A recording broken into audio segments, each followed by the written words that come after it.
Welcome, ladies and gentlemen, to Event 3 of Season 3 of the National Equipment League from the Hyundai Construction Product Center in Carnesville, Georgia. I am the commissioner. I'm here with Brenna Moore, Jess Klein, and we have a great competition cooking here after two events. Newcomer to the National Equipment League, Tom Gardocki, you may know him better as Dirt Ninja, is in first place with 11 points.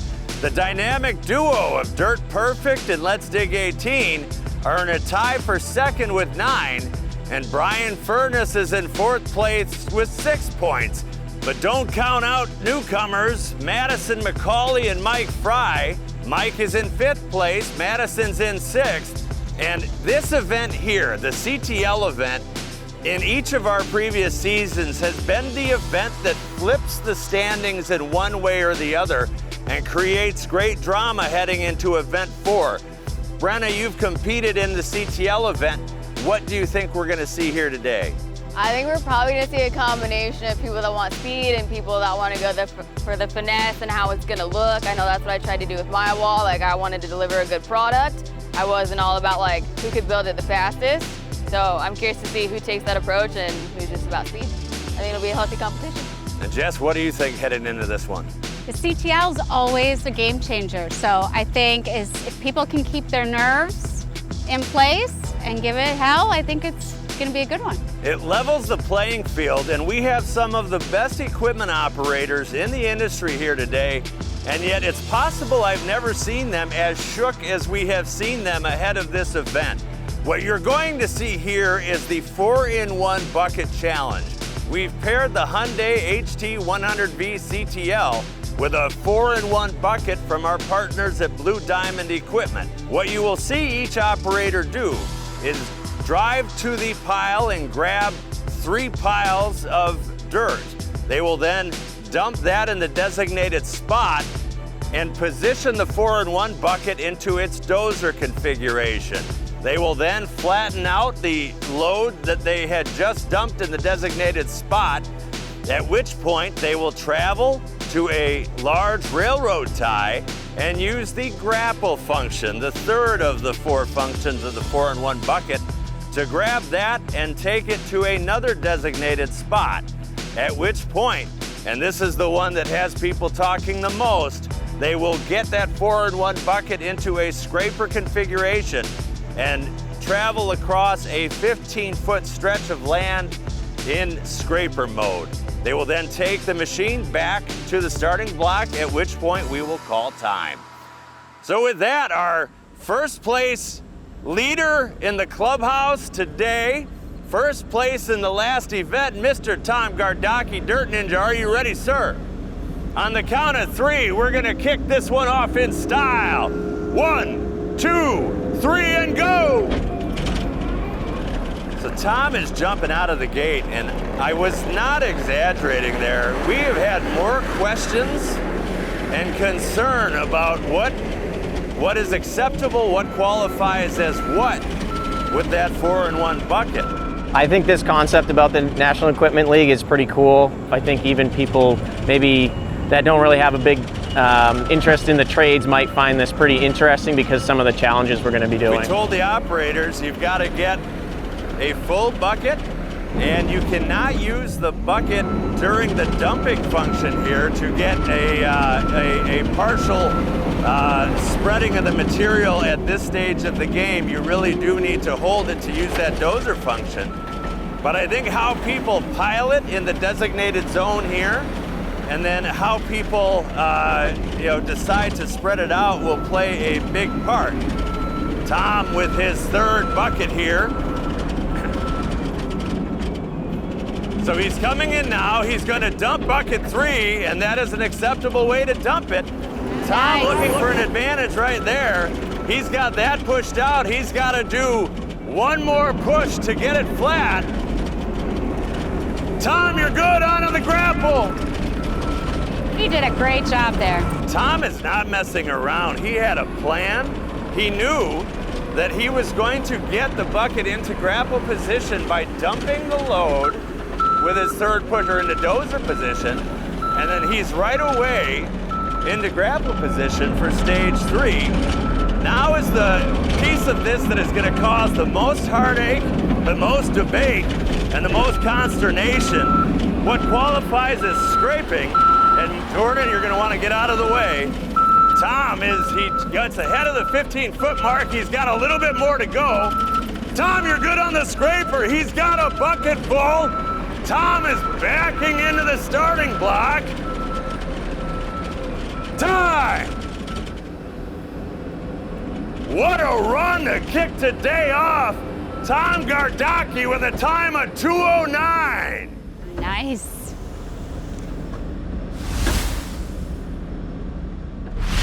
Okay, here we go, Mr. Dirt Ninja Tom. There's no room for anyone to Try and put the pressure on right. at the beginning. I'm definitely in first place. I feel like I did pretty good. I think that's going to be hard to beat. So. I think that's going to be very hard to beat. There's no room for where you could do it quicker. You rocked it. What was your favorite function of the 4? Picking up stuff. I mean, I think that's what's so unique about that bucket is you can pick items up. So that was pretty cool, picking up the log and bringing it down. Well, you did great. All right, let's see how everybody else stacks up. 2:09 is the time to beat. Well, Brenna and Jess, this is a family show, and so I won't say what I want to say, but we'll just say I think Tom ruined some Cheerios this morning. I think, I don't know that we can see a cleaner run than that. You talked to Tom there. Yep. What, can it get any cleaner, Jess? Yeah, no, he was very confident in his run, and I don't think there's a lot of places where you could shave off seconds at all. So it's gonna be competitive. As happens in this industry, we all give each other a lot of heck. There's a lot of teasing and play. I have seen Mike Simon as focused for this event today as I've ever seen him before. He's quiet, he's analytical. We'll see how he does here in trying to take down Tom's time. Yeah. Mike, are you good, sir? All right. This is a lot of fun. We're gonna go on the count of 3, Mike. 1, 2, 3, and go! And Mike is off.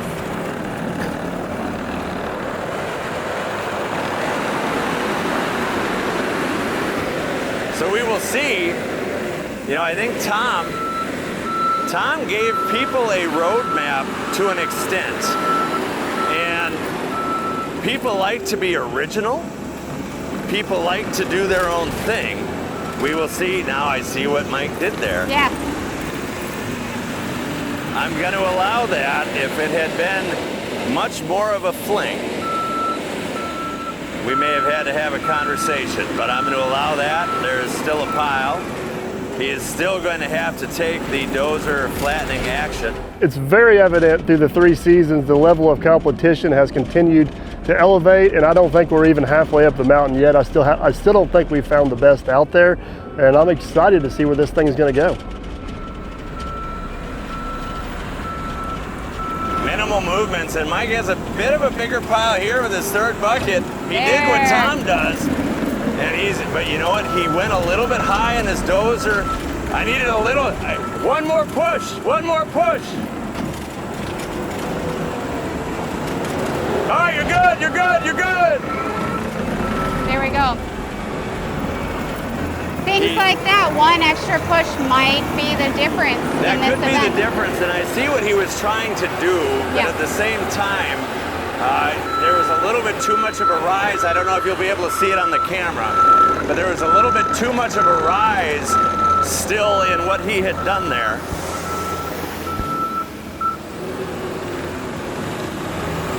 There we go. Mike is actually gonna give Tom a run for things here. He's already got the scraper down. He prematurely is scraping.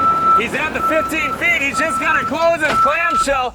And he killed the machine! Oh, no! Oh, he had it!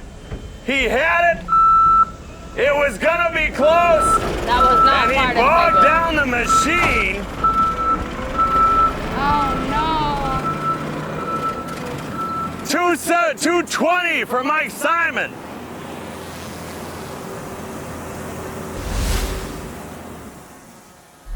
All right. It was a beautiful run. It was a pretty clean run. I just got a little greedy there on the back drag. I knew Tom's tough, man. You got to go for it. You can't leave anything on the table. And tried to do too many things at once and ran out of ponies. The ponies did shut off there. They did. But 2:20 was your time, even with that. That's still So pretty respectable, I think. it's amazing. I think you did great. So it's still going to be hard to beat. There's not a lot of room to beat some time there. Well, So I felt like that was a pretty clean run, except for the one little mistake there. But these guys are all good, and everybody's pushing it to the limit, and it happens. Happens on the job site. It happens here. no, at least, I mean, you gave it, and right, like you said, you gotta give it and push it. Yeah, no, I'm happy with it overall. I can't complain. So Good. All right. Well, it was fun to watch, and all of these are. So off next, we'll go to Bryan Furnace and see how he does with the competition. Thank you, Mike. I don't know about you guys. I need a nap and a cigarette. I'm telling you what's true. It changed quickly on that one, didn't it? It changed quickly on that. You know Mike better than anyone else. How much is that going to He's sour. keep him up at night? He's pretty sour right Oof. now. You know, he gave it its all, but he gave it a little too much. And he said it. He told you, right, that he was giving it. He knew he had to give it, and That's what it takes when he said. That's what it takes when you want to beat these amazing operators. So we've all done it. We've all bogged down a machine. I just don't know that we've done it. It's like I've told you. You can do all your practice runs, but until you do the final one, you never know what the result's going to be. So. Well, in season 1, our inaugural champion, Bryan Furnace, changed the game when he made a large climb up the leaderboard in the CTL event. Let's see if Bryan Furnace can do it again. Bryan, sir, are you ready? Ready. We're gonna count down from 3 and tell you to go. 3, 2, 1, and go! Let's see if he's got anything different from the other guys. Well, but even, I think we've seen 2 pretty good road maps here so far.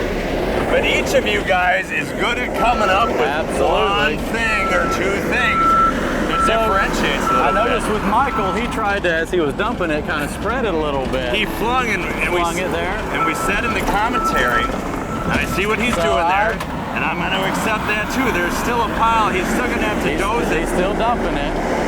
Mike, is that going to be faster than just dumping it though?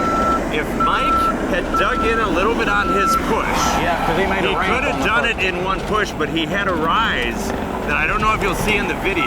Yeah. But I could see it here on the ground, which is why I made him go back and do a second push. Yeah. What's really cool about this particular format is it's going to appeal to a younger audience. And those are the kids that are getting hounded and beat over the head with college. And it's really cool to be able to appeal to that audience and speak to them through these events. That's a 2-push pile. All right, he's Now got it down into the down to that dozer. angle right there. Oh, here we go. Can it be Trying to do one? it in one. No, I need a to do little more. two. One little more on that edge. Little more on that edge. There we go. There we Keep go. going. Get that. You're good. You're good. You're good. Go, go, go, go, go, go, go, go, go. Oh, he forgot. He's got to go get the. Got to get the tie. He went the wrong way. There is the error. That's what happens. You get in the moment right there, and you get flustered with what's next. He went He went to where he was going to take it to, Yep. not where he had to grab it from. And I'm going to get a little bit of garbage from people for letting him go on that, but he had pushed much farther than he needed to. It was flat-ish. There was an edge I wanted him to get. Now let's see how he does. His time is actually pretty competitive here. He totally missed the beginning. Keep going. Keep going. You need another 5 feet. All right, close it. Close it. Go. Go, go, go, go, go.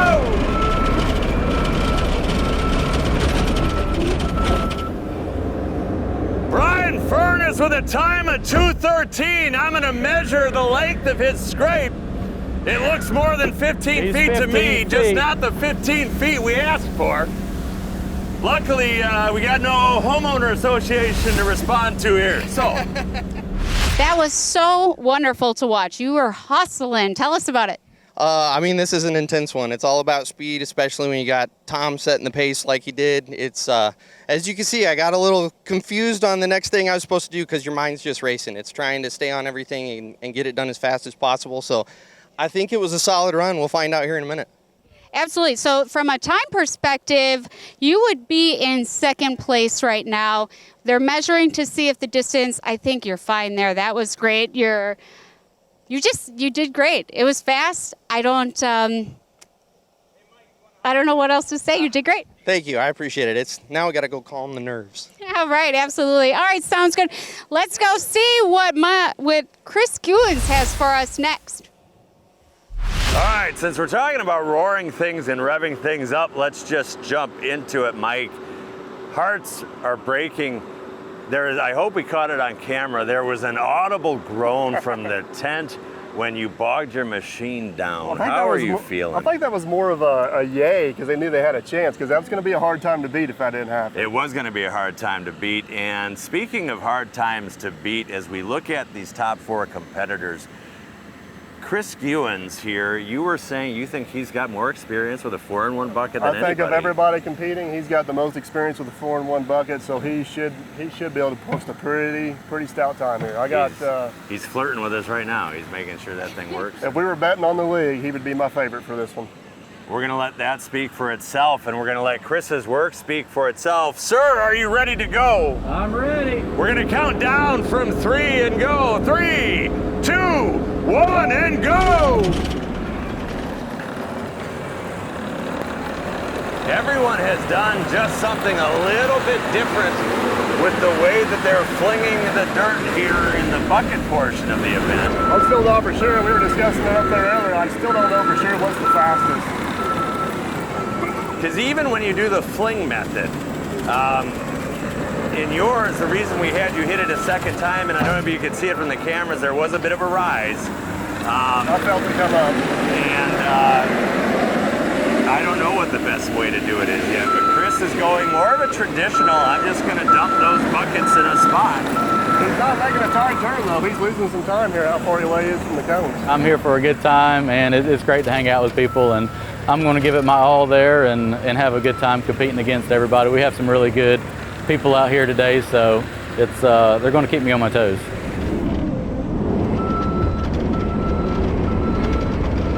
There's the transition from dumping to pushing. There we go. Oh, and he goes straight into it. Oh, back up, back up. Let him over here, Chris. We got to knock this down. You're good. You're good. Go, Chris, go. Get the timber. Now let's see if he's going to remember to get his block. Yeah. I told them guys up there, I think Bryan was using Apple Map instead of Google Maps. He didn't know where he was going. He did. That's that Michigan directions. Sorry, Bryan. That was a clean drive. That was a clean cinch.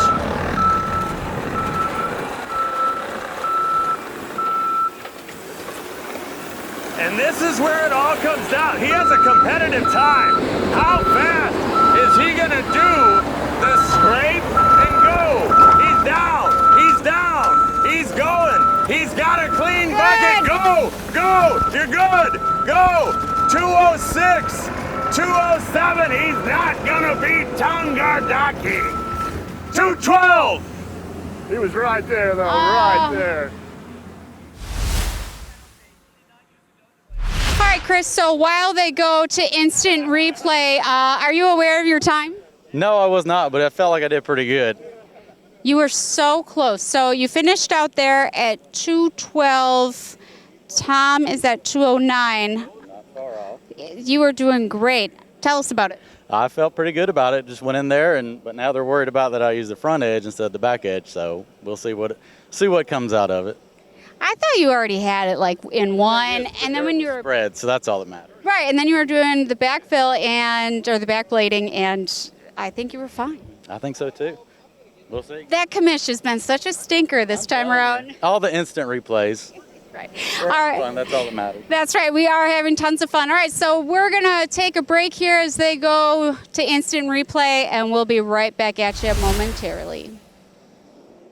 This instant replay is brought to you by Utility Expo, the largest and fastest growing utility construction show in the industry. Come on down, join us in Louisville. Visit theutilityexpo.com and enter code EXPO20 to to receive 20% off registration. Well, we were just talking in between competitors here. Penalties have ruined the NFL. We don't want to see that happen with the National Equipment League. You and I were both right on top of it. We didn't see it, but when you watch the replay, you will clearly see that Chris did not use the dozer blade of the 4-in-1 bucket. He used that front clamshell to push material. No part of that dozer blade was engaged, and so we assessed a 30-second penalty. And in the commissioner's defense, in the pre-meetings going up to this, it was very clear the purpose of the dozer blade was the thing. So hence the 4-in-1 bucket challenge. Having said that, I'm jacked. I think this might be the best episode of the National Equipment League we've ever put together. We'll all get over the penalties over a beer later tonight. I am excited to see what Madisen McCaulley does here in Madison's day job. She runs box scrapers. She's no stranger to the art of scraping, but you doing it with a 4-in-1 bucket on a CTL is going to be, I think, a new thing for Madison. She's been doing extremely well for having a lot less experience with us guys. She's been very impressive. Madison, are you good? I'm good. All right, we're going to count to 3 and tell you to go. 1, 2, 3, and go. We're off. Madison's off. She's out of the gate just as fast as anybody.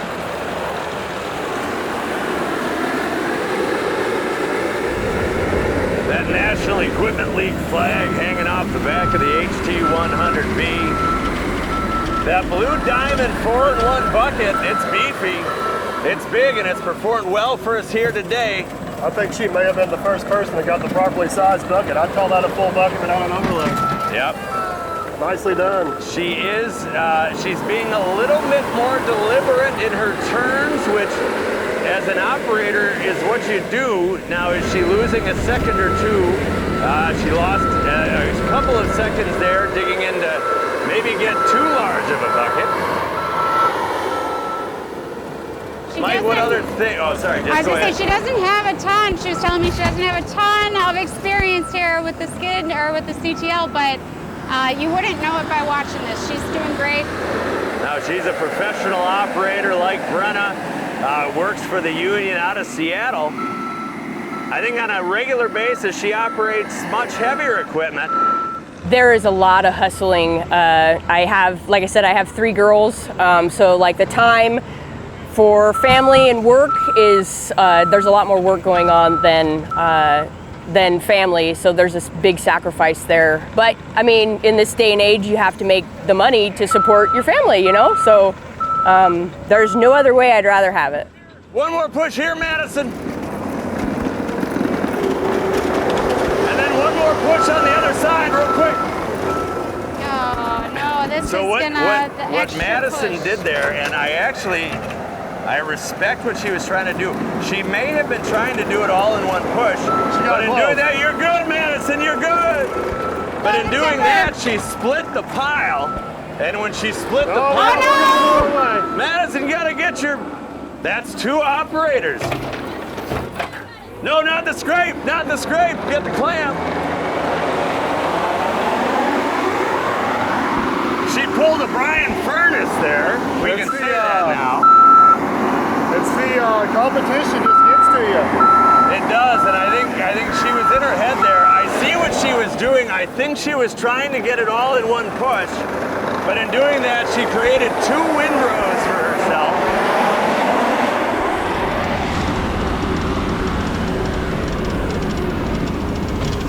She's dropped it, and here she gets into the scraping configuration.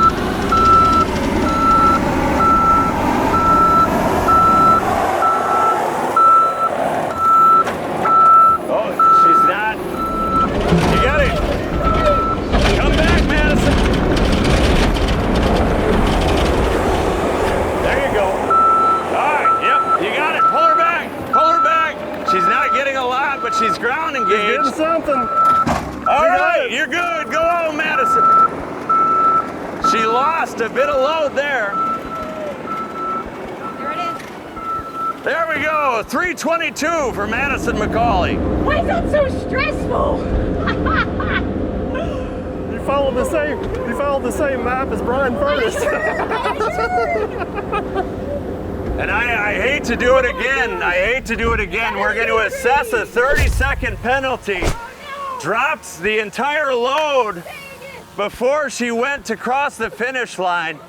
Penalties again, marring the completion of a pretty good run.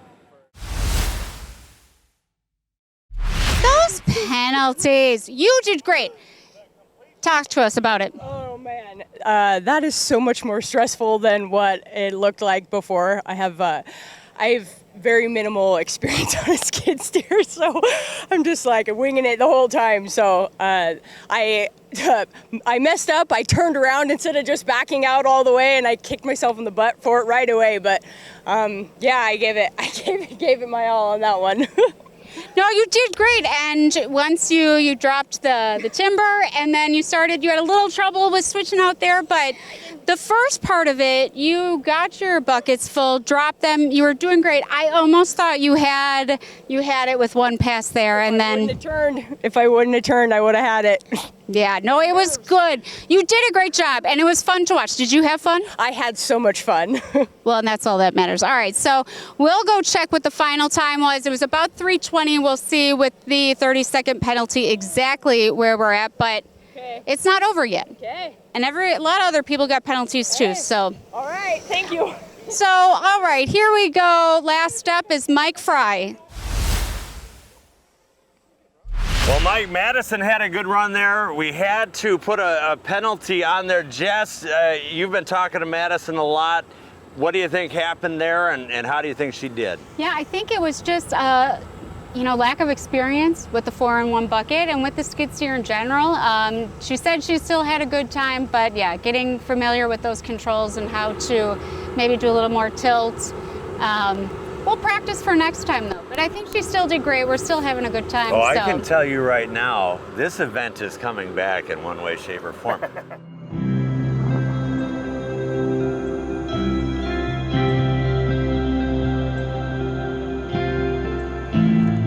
We first met Mike Frey earlier this year at the Diamond Equipment Qualifier in Putnamville, Indiana. Mike owns and operates Frey Drainage and Excavating, and he competed very well that day, very strong, and had a great attitude throughout that event. Little did we know at the time, Mike was carrying a mission much bigger than the National Equipment League, and he was carrying a weight much heavier than any of us were aware of at the time and have since come to learn about. And it's an honor for Mike to be here with us competing today. And his story is an important one, I think, for the construction industry to hear.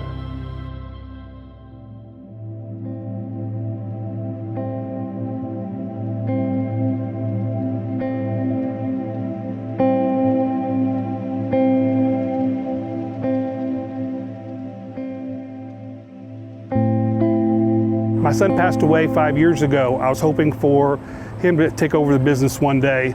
He passed away 5 years ago of suicide. So in our spare time, when I'm not out digging ditches and installing drainage tile, we like to promote for suicide awareness and organ donation. He was 18 years old when he passed away, and he was an organ donor and saved 5 lives. So that's a lot of what keeps me going. Knowing that part of him is still out there, he would be right here with us. I was thinking about this during the competition today. I'm gonna talk to these guys, but our time here is so small. So I lost my son 5 years ago. I'm very thankful I spent all the time with him I could. I went to every ball game, went to every soccer game, went to every one of my daughter's dance recitals, her golf matches, went to everything I could. You guys as contractors, number one, spend time with your family. That work will be there tomorrow. Go to those games, go to those recitals. I don't care what time it is, if you gotta leave at noon and come back at 2 and work till midnight, it's worth it in the end. My son raced for many years, raced quarter midgets and raced motocross. I don't remember how he placed. I don't remember what car he ran or what he did, but I can remember going to that track and seeing the joy on his face and him having a great time. There's so many great days out there. I personally believe when my son passed away from suicide, I believe he was having a bad day. Everybody has a bad day. Everybody, one day or another, thinks, I don't want to be here. I wish I wasn't here. That's a normal feeling for everybody.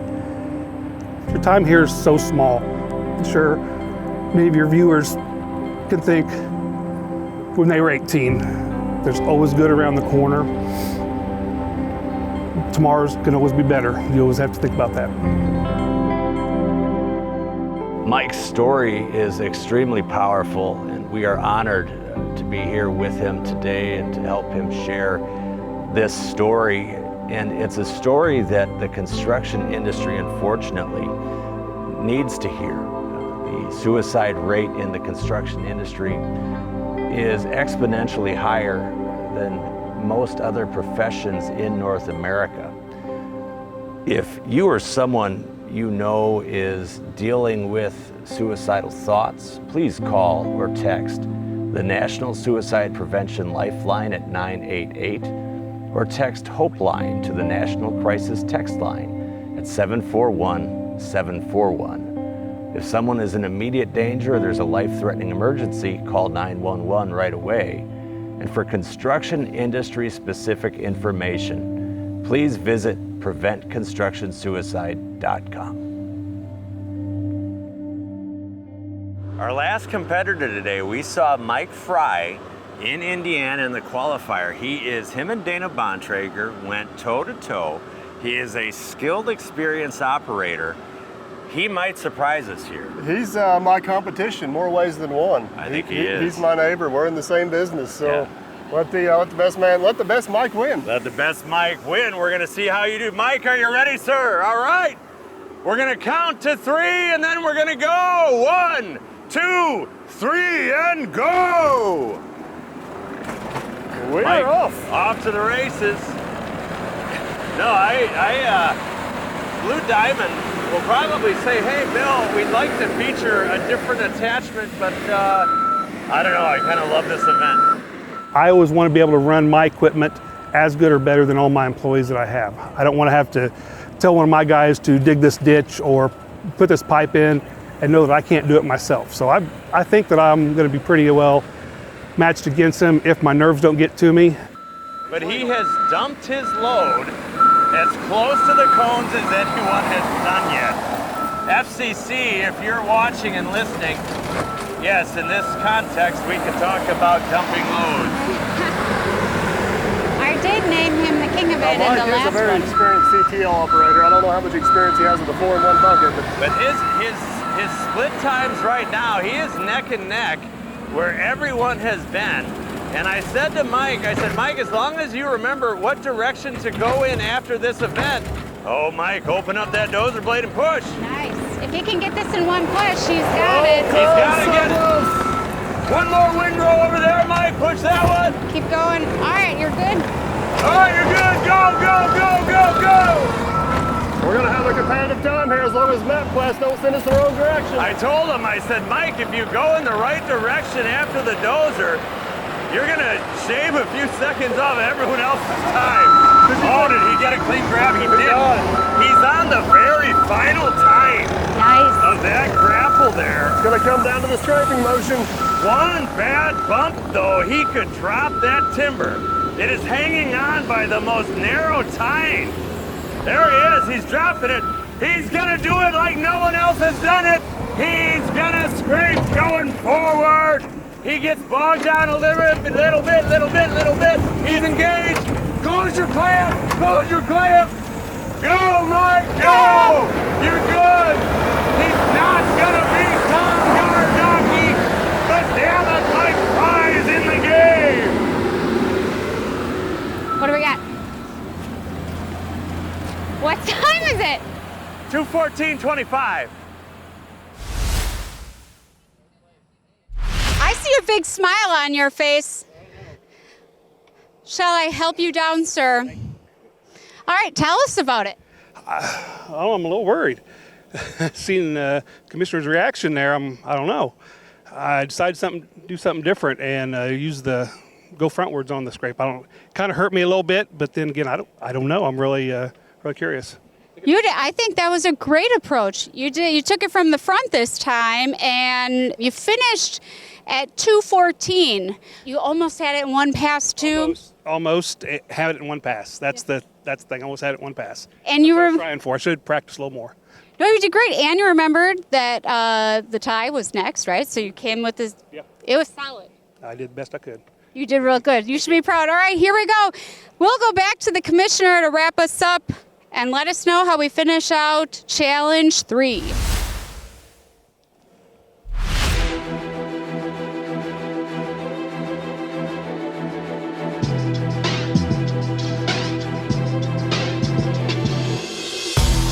I don't know about you, Jess. What do you think about how Event 3 played out? It was dramatic. There was penalties again that made it an interesting event. And Mike Frey came out here, and Bryan Furnace as well, two guys that were a little lower in the ranking. And because of their performance here, are in the thick of things again. But we also have a situation we've never had before, which is a lead horse running away with it. After Event 3, Tom Gardocki, Dirt Ninja, is running away with things. The rest of the field pulled each other back into a mass, but Tom is running away, and after 3 events, leads with 17 points. Mike Simon is in second with 12. Bryan Furnace and Chris Guins are in third and fourth at a tie for 11. Mike Frey in fifth with 8 points. And Madisen McCaulley in sixth with 4 points. And what does this mean for Event 4? It means that the only way for anyone other than Tom to win would be for Mike Simon to take first and for Tom Gardocki to finish in 6th place.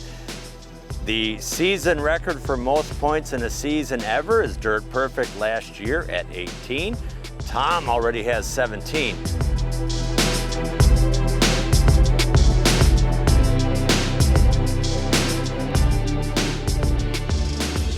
Tune in for episode 4 of season 3 to find out, will this be a record-breaking season of the National Equipment League?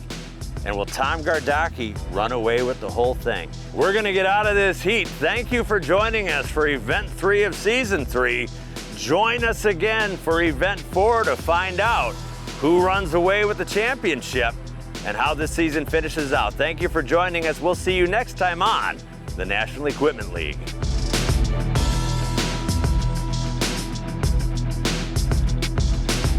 You are a nosy SOB. You know that? You're always just right up in everybody's face. We were threatening to use a baton on Tom's hands yesterday. Physically? Just crack his knuckles. Tom had to drop out.